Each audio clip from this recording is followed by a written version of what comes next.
Since the dawn of civilization, humanity has searched for the Creator. But what we find in scripture and stone are not always the words of a loving Father, but the commands of gods of war, demanding sacrifice, fear, and blood.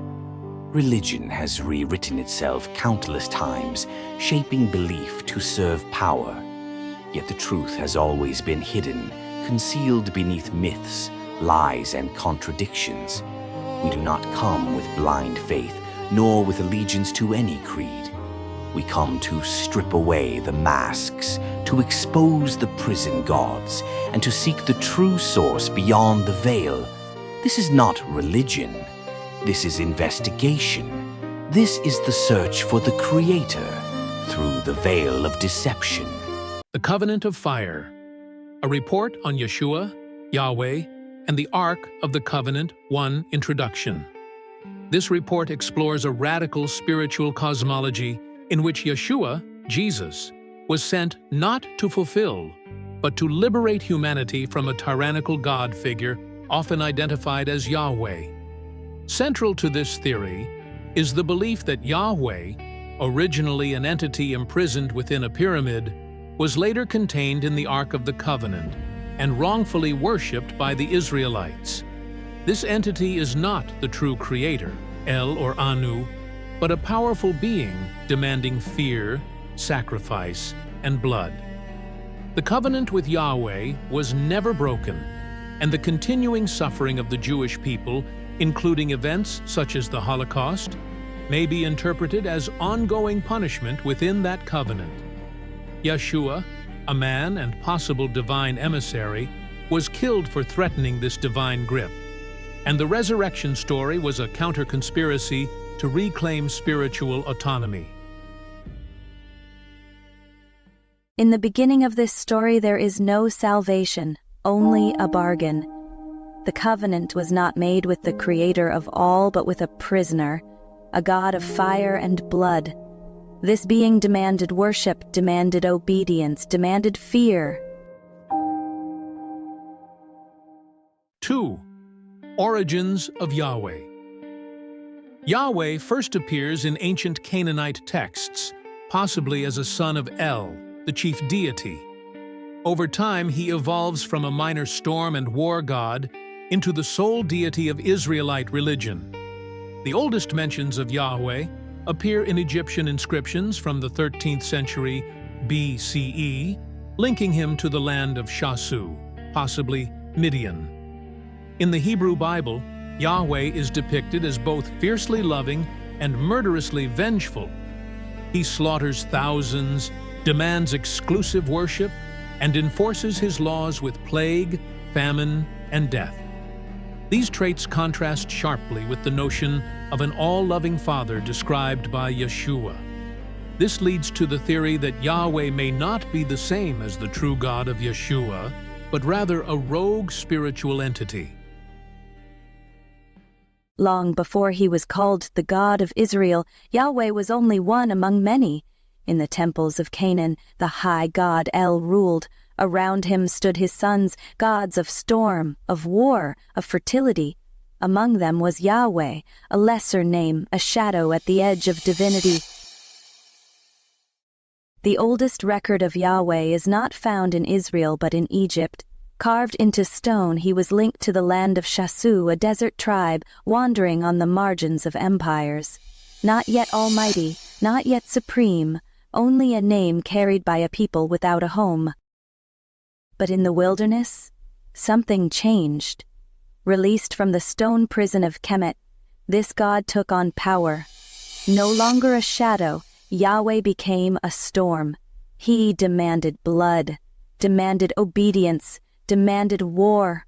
From a forgotten son of El, he rose to consume the name of the Most High. But Yeshua would later speak of a Father who was not a God of storms nor of slaughter, a Father of mercy, forgiveness, and love. If Yahweh was the God of fire and chains, then Yeshua's Father was something higher, the true Creator hidden behind the veil of deception. Thus Yahweh's origins are revealed, not the creator of all, but a lesser son who rose through fear and blood. 3. The Ark and the Covenant. Moses constructs the Ark of the Covenant in the desert after leading the Israelites out of Egypt. This Ark, according to this theory, does not merely hold divine commandments, but serves as a container or prison for the entity Yahweh, an imprisoned God formerly sealed inside a pyramid in Kemet, Egypt.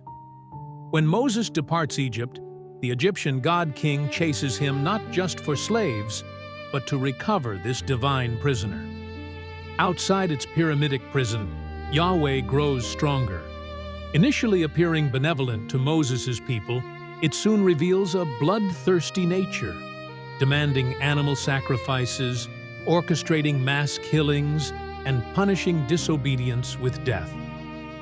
The covenant made in the desert, a binding spiritual contract with this being, enslaves the Israelites to its will. In the desert, Moses ordered the creation of the Ark of the Covenant, not merely a chest of stone and gold, but a prison, a vessel forged to contain the God he had released. The people believed it held commandments, but in truth, it held a living fire. The rulers of Kemet pursued Moses not only to reclaim slaves, but to recover the divine prisoner stolen from their pyramid, for outside its prison of stone the God grew stronger, cloaked in wrath. Soon the covenant was sealed. Sacrifice was demanded, blood for power, obedience for survival, and those who disobeyed struck down by famine, plague, and death.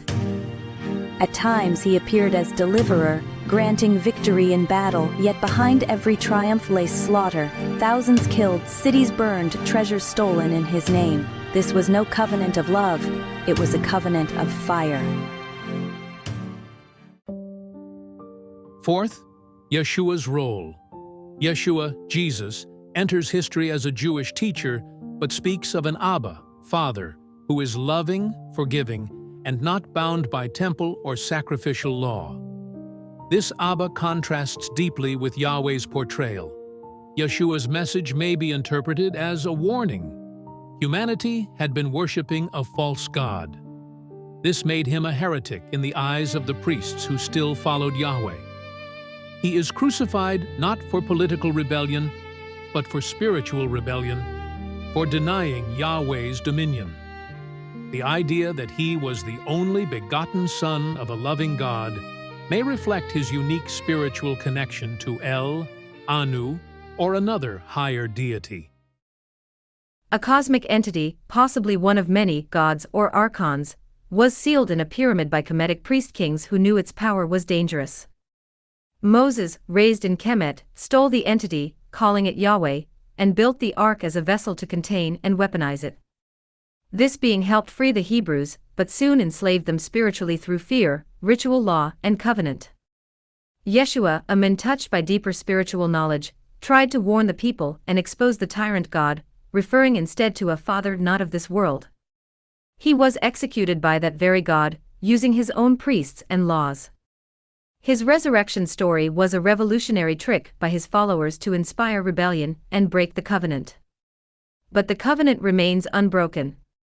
It is not nullified by belief, but by higher spiritual knowledge and total renunciation, something humanity has not yet achieved. The God still feeds on suffering, using wars, religion, genocide, and trauma to maintain his grip. The Jews, still seen as the chosen, are punished most severely when they try to break free. Hitler was one such punisher, a shadow vessel for the entity's wrath. Christianity, Islam, and parts of Judaism are still infected by this entity, though pieces of truth remain hidden in Gnostic texts, apocrypha, and secret traditions.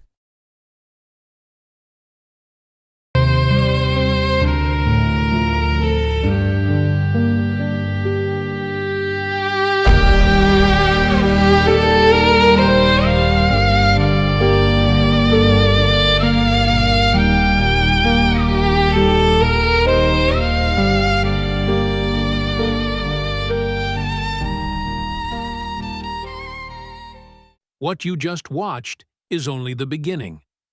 This channel, Vail of Deception, is dedicated to uncovering the truth hidden beneath thousands of years of religious stories, myths, and rewritten history. We are not here to preach a religion or convert you.